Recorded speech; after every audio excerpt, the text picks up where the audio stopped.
Lamdam asigi Apunbagi Saktam Kaidanaba Hotnabada Communist Party na puwari gi tangkak kayada Loukhiba Thoudang eikhoina Kaopham Thokte haina CPI Manipur State Council gi hannagi Secretary Laishram Sotinkumar na phongdokkhre wafam asing pangthokiba CPI Kaisamthong Local Council gi nifuni shuba Kaisamthong Local Conference gi thauramda mahakna phongdokhibani Nepram Menjor mamang lekaida leiba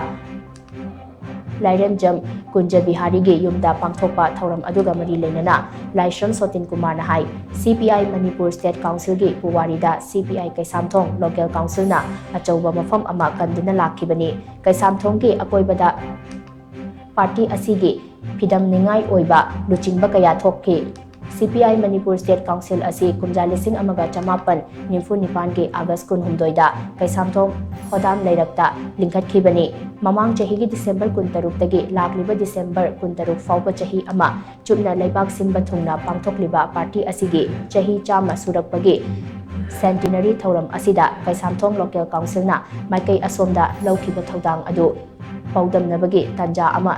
launaba hotnasi mahakna makhata na hai Communist Party na miyamgi mihut oiriba MLA Councillor amadi Panchayat ki elected members sing yamna puthokpa ngamdragasu Manipur gi luraba tanfam kayada Communist Party na Lamdam asi kanduna lakhibani Lamdam asida ahongba kaya purakhibani masi eikhoina Kaidanaba Kaopham Thokte kumjalising ani kunhumdoi gi me ahumdagi chin kuki narco terrorist singna Manipur gi Apunbagi Saktamda singnaduna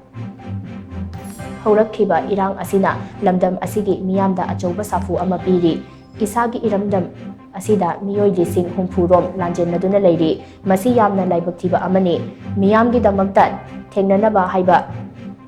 Communist Party gi ithau oirakhibani haukhiba puwari gi tangkak kayada Communist Party na Manipur gi Apunbagi Saktam ngaknanaba laurakhiba Thoudang kaya adu ningsingduna ngasisu party asigi thaumi singna achekba Thoudang lofam thoi haina mahakna makhatakhi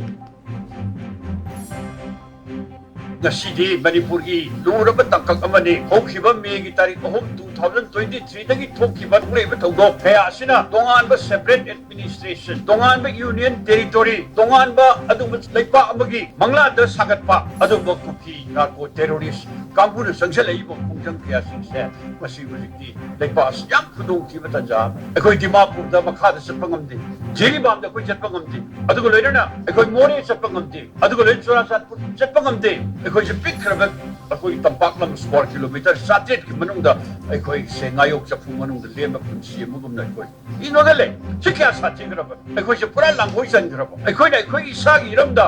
ekhoi mili singumpu matakta relief camp te ekhoi awabu kya thangala isagi iramda ekhoi se pura puri